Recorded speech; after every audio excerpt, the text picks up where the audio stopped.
activation, and discretion warning. This episode contains explicit and graphic descriptions of attempted suicide, physical assault, and adult content situations, including sexual assault and rape. Discretionary caution and action is required. This episode is not for children. Please use extreme self-care in listening to this episode and seek immediate help through the National Suicide Hotline by dialing 988 if you are emotionally activated or triggered by the content of this episode.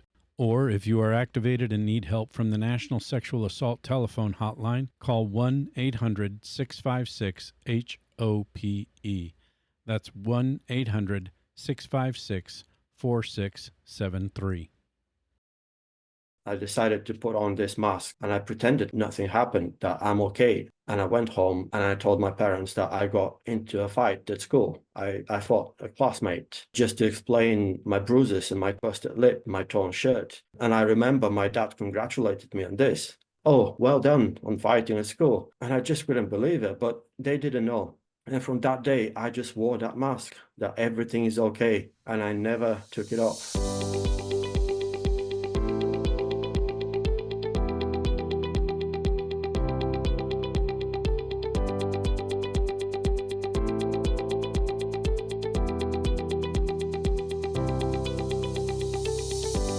Welcome, and thank you for joining me for another episode of Sexual Assault Survivor Stories, the SAS podcast, coming to you from the Podvlog studio in St. George, Utah, and produced by Markel Consulting, LLC. I'm your host, Dave Markel.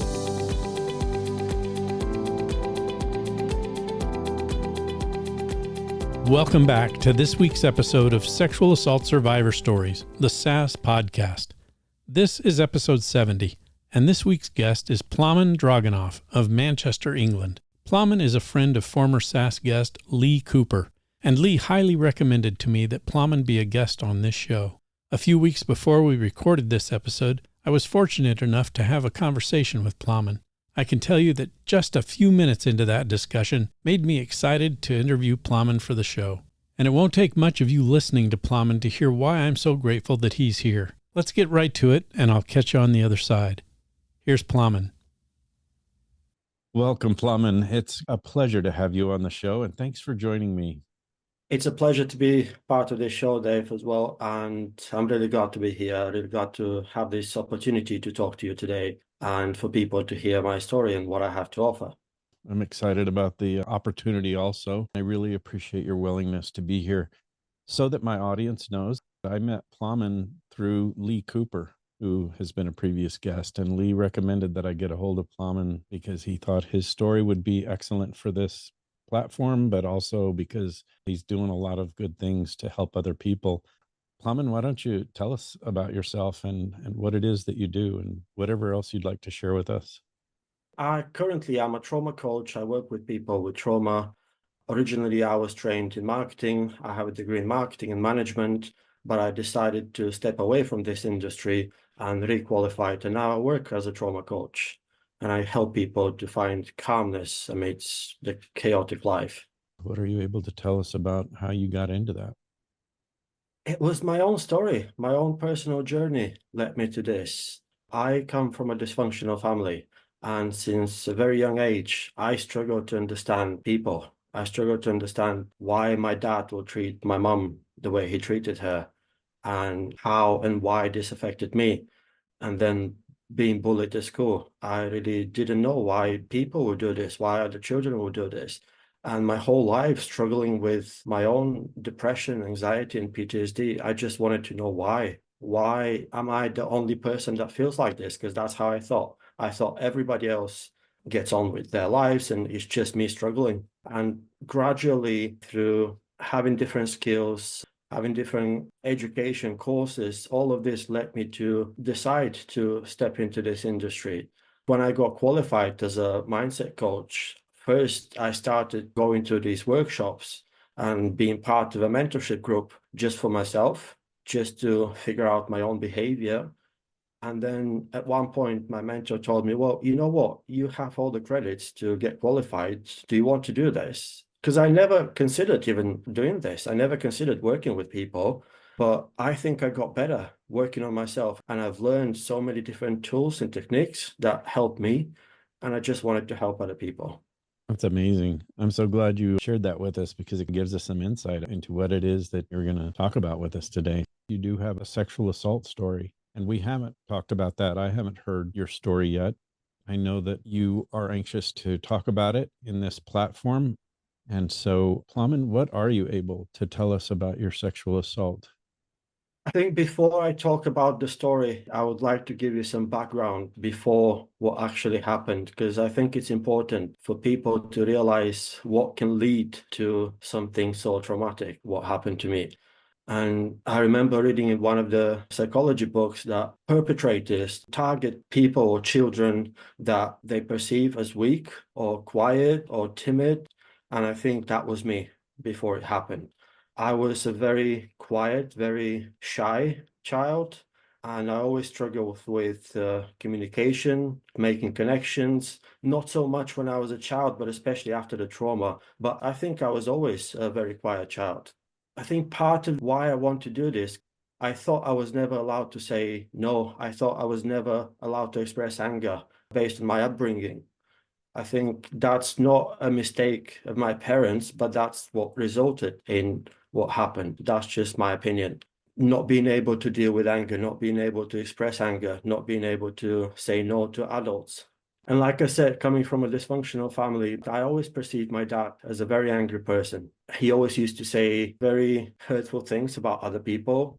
Not sure about what happened to him, what led him to become that person, but he was always homophobic. He was always saying that gay people don't deserve to live. They deserve to die, not just die, but deserve to be killed. And I always perceived this as my dad being angry and spiteful until I realized when I was, I think, 13 that I'm one of those people. And then what I heard was that my dad wanted to kill me and wanted me to die. And that really traumatized me at that age. So I had to, first of all, doubt myself, think that something's wrong with me. I never felt safe at home. And then I had to try to discover this part of me in secrecy. I never had friends like this. I didn't know what it's like to be different. I think this leads to my story because what happened is I tried to get to know someone like me. I tried to make contact with someone like me. And at the time, there were no dating sites and there was only text messaging services. So I was chatting to another boy my age and I thought, hey, do you want to meet? Not like a date, but I just wanted to get to know someone like me so I didn't feel alone. We scheduled an appointment. It wasn't a date. And when I went there, I saw someone that I thought was in his 40s or 50s. I thought I was meeting a boy my age, but it was someone in his 50s. And when I said, well, obviously there was some sort of mistake, I didn't want to insult him, although it was his doing, he lied to me. And I apologized for that. That was just my upbringing. Mhm. And I thought, well, that's awkward. But I apologized for the mistake. And I said, I want to go home. And that's when he attacked me. He pushed me into, I think it was his house, into his basement, beat me up and raped me. And that's what happened. It is so horrific. That must have terrified you. Yes, it literally destroyed my life. I've learned later that I dissociated. My brain just stopped working because this is something that I blamed myself for very, very long time because I couldn't escape. I couldn't do anything. My brain just shut off and stopped working. I couldn't even move a muscle, or even scream. I couldn't do anything. I was just like, what these people that get a surgery. So they get anesthetics and they don't work and they get surgery, but they feel everything without being able to move. That was my experience. I wasn't able to move. I wasn't able to say anything as he was doing what he was doing. I was just thinking, that was my brain. How can I live after that? And how can I tell my parents, whether I can tell my parents or not, and what will happen after that? My brain was just thinking everything else, but not about what was happening at the time. Yeah. And that's a neurobiological defense system that your brain automatically goes into. I'm sure you're familiar with tonic immobility. And that's exactly what it sounds like. your body shut down. You went into this, as you say, a dissociative state and were thinking about other things, but you couldn't move, you couldn't scream. Your body just quit functioning. And that is a normal neurobiological response to trauma. And I'm just curious if you're able to tell us more about the experience in terms of how it progressed, what happened as this assault was happening, and how you eventually got out of there. Like I said, I could experience everything, what was happening, but at the same time, I also felt like I was just observing what's happening. And when it all finished, he just let me go. I was so shocked I didn't understand what actually happened. I knew what happened, and he was friendly after that and just let me go and said, "Oh, that was nice." And I couldn't understand even why he would say something like this. And I just went home, and that was actually pretty close to where I used to live.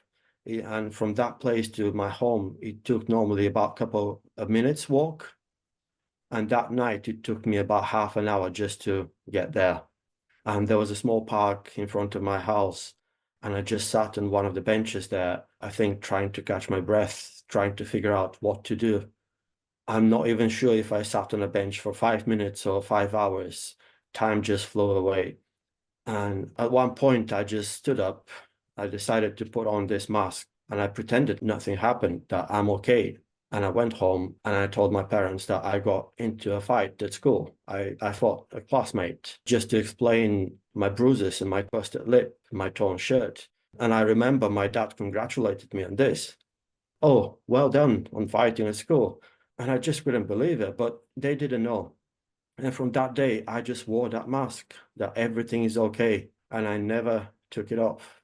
And everything that was happening was just happening on the inside of me. I was going through, basically through hell, but nothing showed up. Nothing. The impact must have been a horrific ongoing experience for you too. Are you able to tell us about how that impacted your life from that point on and how you got through your daily life and how your inner self dealt with that trauma? I think I was able to pretty quickly push it somewhere on the back of my mind and just go on with my life. And it was like a part of me was just functioning and I was going on with my life, pretending that everything's okay, but that was just a part of me. And on the inside, I thought I was just depressed because I couldn't understand everything that was going on. I had no explanation, no knowledge. I just thought, I'm just feeling sad and I'm just feeling bad and depressed, and that's just normal. I thought this was just my life, feeling like this. And I didn't understand why I was feeling like this, and everybody else was smiling. I never smiled after that. I don't think I experienced joy or happiness after that. And I just believed that this is me and something's wrong with me because I had no knowledge and I had nobody to help me. I never, ever shared anything like this. I never shared my story with anybody for the next 22 years. So I just carried it, just trying to suppress it. And the way it affected my life is, I think that part of me that was highly functioning went on with my life. But there's another part that was always doubting myself, always thinking that I'm not good enough, that nothing good will happen to me. I was very good at school academically, but that affected my self-esteem so much because I was trying to prove myself. I was trying to be the best I could be, but it was never enough.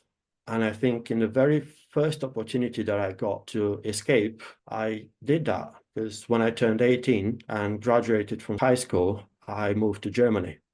And I thought at the time this was just to have a better education and a better chance of life. But then reflecting back years later, that was just me trying to escape physically from that space and from that environment. And from there, halfway through my education in Germany, I had to basically drop out and come back home because my mom got sick and I decided to come back home and care for her.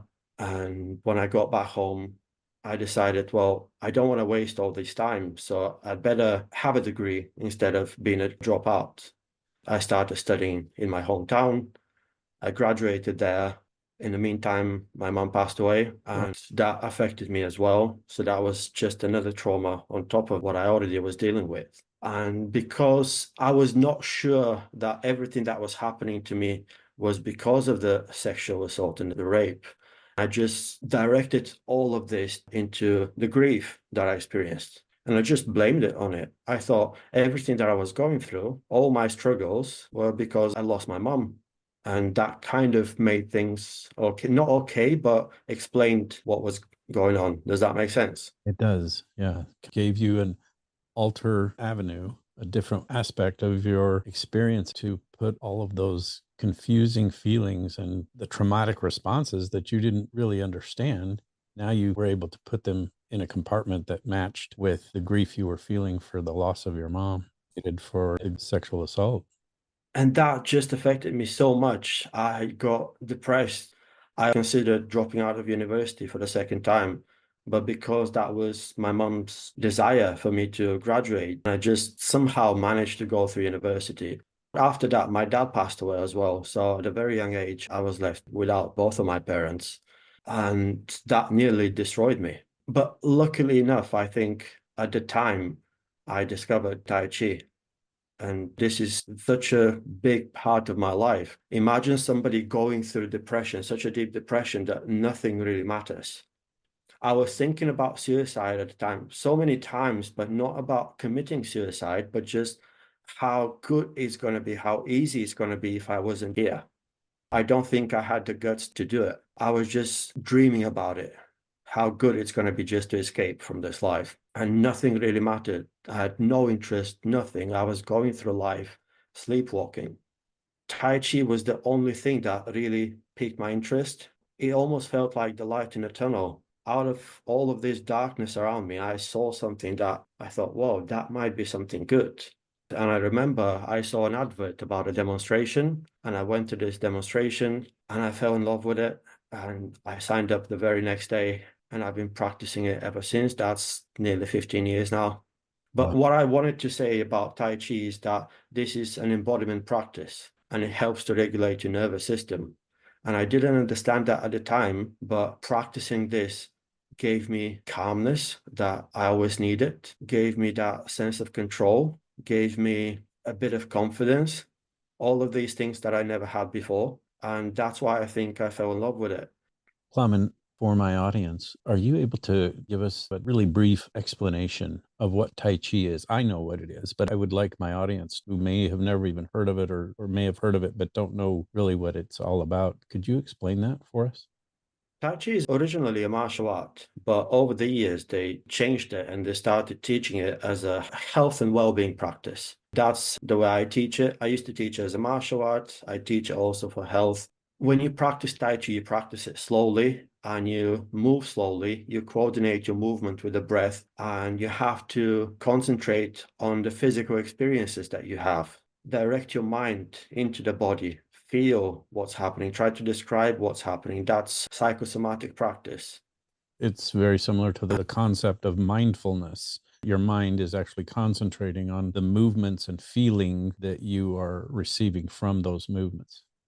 And it just gives people and gave me a way to concentrate on something different and to direct my thoughts towards something different. And gradually helps people to control their body, but through controlling their body, control their mind and their thoughts. And I think that's the biggest benefit that I got out of it. Being able to control my mind and to feel in control. Because control is an illusion, but we can feel in control. And that's what I got out of it. I know this must be difficult because you're remembering things that were traumatic and harmful and hurt. It's amazing you're alive, I think. It's a miracle. I consider this a miracle. Like I said, I didn't want to be here. I didn't want to be alive after everything that happened. So I'm just thankful and grateful. I'm not religious, but whatever it's out there, I'm just grateful that I'm here. Because from where I stand now, I see life as something beautiful and worth living. And I'm just grateful that I'm alive and I have the chance to inspire other people as well. That is so profoundly spot on with what this whole platform is about, Plamen. There are so many people in the audience who are going to hear this story and totally relate because of what you're explaining and what you've gone through and where you are today. I think your story is inspirational and will provide so much hope and goodness. So I truly appreciate you being here and sharing all of this. And Plamen, I really am truly sorry for the experiences that you've had, all those painful, horrific experiences that you went through with that man.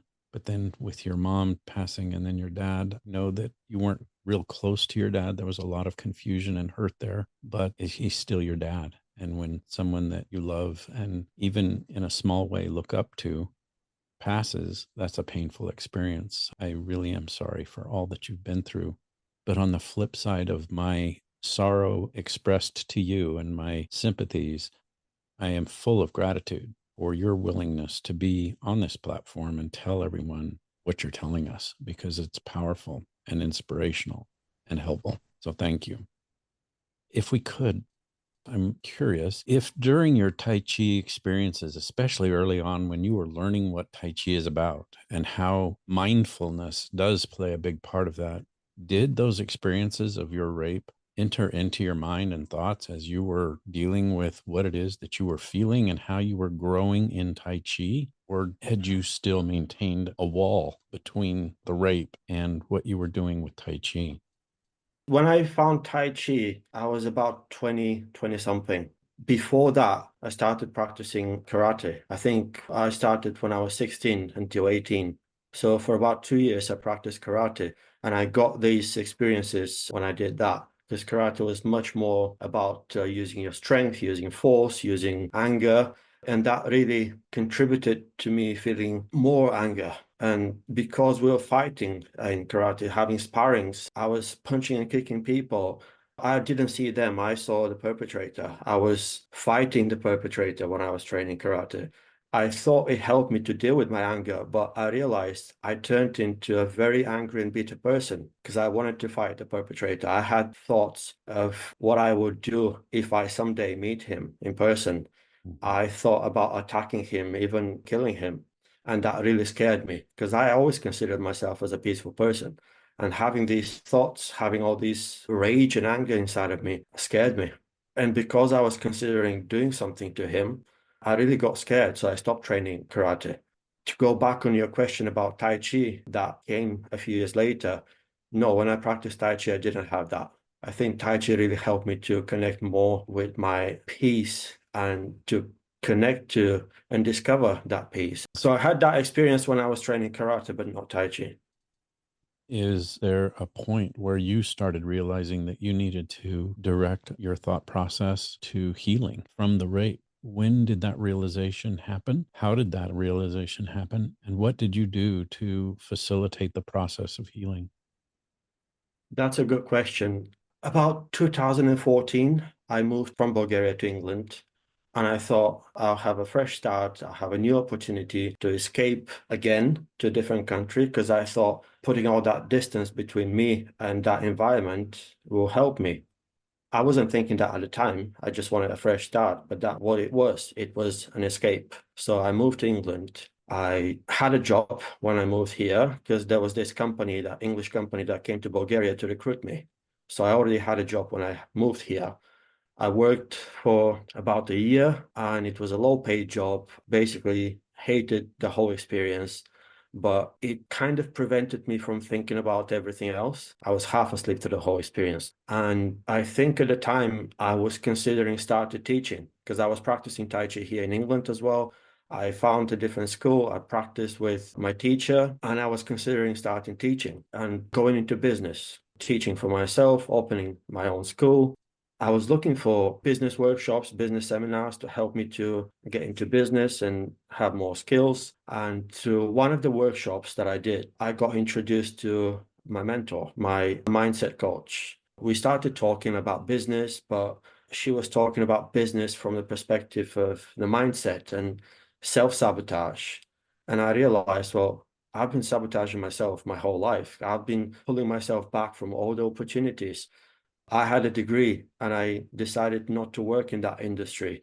I had opportunities to have better jobs, better paid jobs, but I didn't because I was lacking self-confidence. I thought, well, that's not for me. My English is probably not good enough. Or I found all the excuses not to do what I was capable of doing. What that coach told me about, it just made sense. So I thought, well, okay, I'm going into business. I'm doing all these business workshops, but I need to address my mindset as well. So I started going to her workshops. And I remember I attended one of her workshops, and what we did there, all the exercises, talking about the mindset, the psychology, the behavior. And I thought, I need this more than the business education. I need to address this, my own behavior, my own thoughts, my own experiences before even considering business. So I signed up for her mentorship group, and I've been part of it for the last 5 years. And gradually, little by little, addressing my own behavior, addressing my own thoughts, and learning how to deal with all of that, how to deal with my own self-sabotage, really led me into this direction. And at one point, she said, well, do you know you have all the credits to become a certified mindset coach? Do you want to do this? And I never considered working with people, but I said, well, why not? So I got qualified. But in terms of trauma, even when working on my mindset with my mentorship group, I wasn't able to address that. But because I was really interested in mindset, in psychology, I always wanted to study psychology as a degree, but for many reasons I couldn't. So now I was reading all of these professional books about psychology. And what I find so interesting, Lee Cooper, that was your guest some time ago, we've met with him in a self-help group here locally in Manchester, England. And we started talking, and our stories are so similar. I couldn't believe. So I was reading Bessa van der Kolk's book, But the Body Keeps the Score. This book just unlocked everything for me. I was raped when I was 15. I had all these memories, so I didn't lose the memories, but they were always pushed in the back of my mind. I never even thought about that much. I knew that it happened, but it was just locked behind the door. And reading this book and listening to the audiobook just unlocked everything. And I remember after the rape, after losing my parents, after losing my aunt a few years later, this was probably one of the worst experiences that I got. The flashbacks that I got after reading the book, that was one of the worst experiences in my life. I remember it took me about a couple of months. So I will have this highly functioning part that will go to work, go to these workshops. I was teaching my own classes at the time. So that was the highly functioning part of me. But I remember I will finish work and I'll go to my car, not even home. I'll go to my car. I'll get into my car and I will just crumble and I will feel like everything will come back to me. And I'm not sure how I manage even to drive home, but I will get to home. I'll open the door and I'll just drop on the floor in a fetal position and start crying because I couldn't manage all these emotions. And that lasted for about 2 months. Every single day, I'll just go to work and come home and cry myself to sleep. Even now, thinking about it, I'm getting emotional because it was so difficult, so hard. One of the worst experiences in my life. But I think at the time, I had all these skills that I already got through my coaching experience. And I think a part of me tried to step in, tried to help me. I kind of woke up a little bit, if that makes sense, from that whole experience. And I tried to implement some of the tools and techniques that I knew because I worked with many coaches. One of my coaches always tried to make me journal. And for some reason, that wasn't my thing. I tried so many times and I couldn't. But at the time, I felt, oh, none of my other techniques work. Nothing that I've learned really worked. And I said, well, I don't like journaling, but I'll give it a try.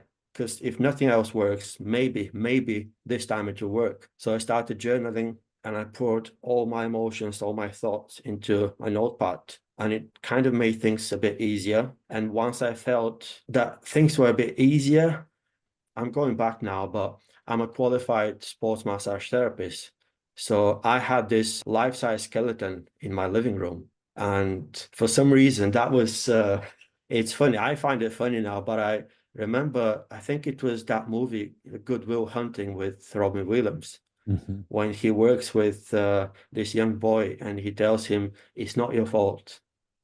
And then Matt Damon, I think, says something and Robin Williams says, it's not your fault. Something led me to me standing up, hugging my skeleton and telling the skeleton, pretending that it's me. And I told myself, it's not your fault. And it's not your fault. It's not your fault. I'll be hugging my skeleton for half an hour, telling him it's not your fault, just repeating that same sentence. It was magical. That's the only way I can describe it. It was magical because it took so much of my pain away, because I kind of distanced myself. I was hugging a skeleton, but I was hugging myself and giving myself all that energy, all that love. And then I realized, at that moment, I realized if something hurts so much, it must be coming from love. And it was one of these instant light bulb moments when I realized, after all this time of self-hatred, that I actually love myself. And I think this is the turning point for me, coming from self-love and deciding it's enough. I need to deal with this. So for the first time in my life, I need to deal with this. So I contacted my mentor, and she was the first person I ever told my story. And everything's history from there. Tell me about her response, what she said as you told this story to her.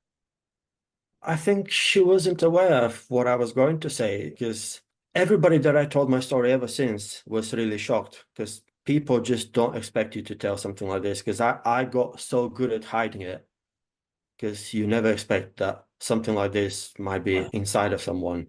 So I told her my story, and she was very professional. She knew how to react to this. And she just gave me the space for me to say this out loud, because just thinking about it is different than saying it. Yeah. And saying it in front of somebody else makes a huge difference. And she didn't say much, but she gave me some really good points. When I mentioned that I couldn't move at the time and I couldn't say anything, I was blaming myself for this. I felt guilty for not being able to escape, for not being able to say anything. Right. And I remember she said, "Oh, are you blaming yourself for being a human, for having a normal reaction, normal nervous system reaction?" And everything just clicked for me, because this is a normal reaction, but I didn't consider that as a normal reaction. Right. And that just took away a bit of the blame and the guilt that I had for myself. I can still remember my whole body was shaking and I was so nervous. I was crying the whole time I was telling my story. I'm not even sure she understood part of it, because I was crying and I was sobbing, and I still have the recording. And from time to time, I listen to the recording and reflect on that whole experience. But I can't understand some of the things that I said back then, Wow. because I was crying. Because I knew what I was saying, it kind of gave me that relief. Two things come to mind as you express this experience of telling her and her response. And one is, you mentioned that self-love, hugging that skeleton and telling yourself it's not your fault over and over again, and having that realization at the end that it's about love. And it made me realize some of the research that I've just been reading in the last several months about shame, and how shame can have such a powerful control over a person's life if they've experienced rape and sexual assault. That internal shame of, it's my fault, I did something I shouldn't have done, or I didn't do something I should have done. I didn't do, like you just mentioned, I didn't escape, I didn't push back, I didn't fight, I didn't scream. And it causes so much internal shame. Like, I should have, I should have, I should have.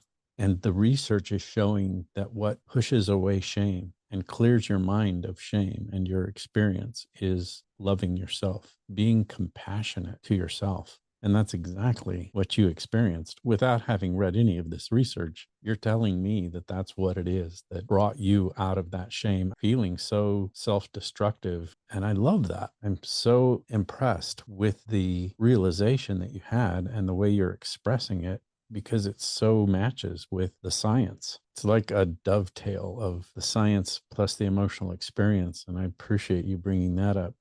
The other thing that I want to mention is that her response sounds so empathic. She really felt some empathy for what you had been through. Even if she couldn't understand every word you were saying, she realized, of course, what it is that you were talking about and asked you that really pointed question.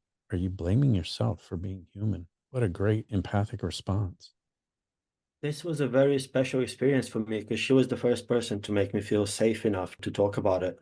Since then, I've told probably 100 people in person, and I obviously shared my story on my social media publicly. So, but I'm not sure how many people read it, but I've told 100 people in person since I told her. So that was the thing that unlocked everything. That's amazing. I am grateful that you are willing to tell us, that you feel safe enough to express your story with the audience that is listening to this podcast. Plamen, are you able to help us understand the progression of your healing? Where has it come to, and how did you get here?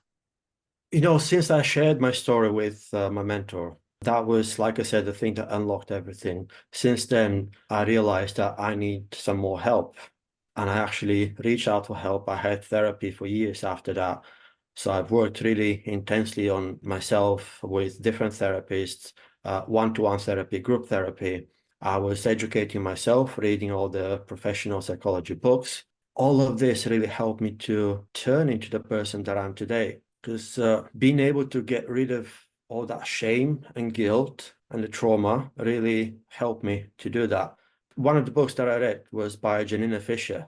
I remember seeing this image in the book, an exercise. There was trauma in the middle, and there were all the symptoms of trauma connected to that word. And I had to tick everything that applies to me. And I remember just looking at that image, reading all of this, like numbing, difficulty concentrating, insomnia, shame, self-hatred, flashbacks, chronic pain, all of this, I ticked everything off. It was one of those moments where you just look at something and you have a light bulb moment and you say, this is not me. Because I thought this is me. I identified with all of these traits. And I just realized it's not me, it's the trauma. So distancing myself from this really took a lot of the shame away, a lot of the baggage that I was keeping with me. And it almost felt like a huge weight was just taken off my shoulders. And that gave me the strength to continue with therapy, continue with my self-development, and little by little, mustering up the courage to come out and share about my story publicly. Like I said, all this weight taken off my shoulders, because that's what trauma does. It's literally like having a backpack full with stones and carrying it with you. Unnecessary, but being able to take it off. And I actually have this experience, by the way. I don't think I mentioned this before, but I was severely overweight before COVID. It's a result of the trauma and depression. And during COVID, that was actually when all of this happened, realizing that I love myself and realizing that I need help. And help meant also taking care of my physical health. And I signed up for this nutritional program online. And during, I think, about 3 months, I lost 60 pounds. And I literally felt all this weight being taken away from me. And part of the exercise that we did there is they asked us to fill a backpack with sand with the exact weight that we lost and walk for a day with a backpack with the weight that we just lost. And I did it for a day. It was heavy and it was tiring. And I just took it off because I was already doing the therapy and the mindset work. And I just had this analogy, well, this is what I did with my trauma as well, taking off that weight. That's an amazing story. I love that. As you look back and see the progress you've made, tell me how taking off that weight of trauma has impacted your life to where you are today. It just gave me so much strength. I always thought that I'm weak. I always thought that I don't have what it takes to succeed or to lead a normal life, not even a happy life, a normal life. And it just gave me strength and self-belief. And I connected back to my sense of self-worth. I literally feel, ever since I disclosed my story publicly, I feel like I gave myself a second chance of life, that I'm living a second life, and I have a new chance to experience life with freedom. It just feels liberating. And I know, like you said, maybe some people that will hear this podcast won't be able to share their story or might not be in this part of their journey, but I was there. I remember about 5 years ago, there's this businessman that I follow on social media, and I met him in a few business workshops that we did, a very successful businessman. And I just have so much respect for him. And about 4 or 5 years ago, I watched a video podcast with him, and he shared about his story about childhood sexual abuse. And I thought, I already respect this man. He's so successful in business, and he's been through the same thing that I was. And I thought, if he was able to achieve all of this and lead a happy and fulfilled life, then maybe, I wasn't even sure, but maybe there's a possibility for me. Yeah. And that was about 5 years ago. And when I shared my story publicly, I got in touch with him and I told him, I mentioned this in my story. I mentioned about this podcast and I got in touch with him. I told him, do you know, in one of your podcasts, you shared this. And that's one of the reasons why I'm sharing this now publicly. And he got so emotional. He said that it's such a relief for him because not many people get in touch with him to tell him how much of an impact that has. But because I got in touch, he really appreciated it. And I hope me sharing this now will have the similar impact to other people as well, because that's my goal. It's not just to talk about myself, but to give people that same hope that I got. Absolutely. That's why you're here. So thank you. That's the most important part of this message is that we are, as a podcast, as my guests joining with me, talking about their traumas, their rapes, their sexual assaults, and releasing that. It is such a huge aspect of that progressive journey of healing. And I hear back from guest after guest after guest that this is making such a great impact. And I know it will for you too. I think people will get back in touch with you as they have with Lee. Reached out to Lee and said, I heard your episodes with Dave on sexual assault survivor stories, and it has inspired me and it has healed me. I fully anticipate that people who hear this episode will reach back out to you and say, yes, you have helped me. It is so inspiring to hear your story. So I appreciate you. Plamen, what will you do after we are through with our interview with all of those emotions? You even mentioned that you were feeling emotional, that it was coming back up. How will you respond to those after you and I are done talking and the microphones are turned off and you're back to your normal routines? Are you able to tell us how you will take care of yourself? Well, I have all these tools and techniques that I use now, and I'm glad for this.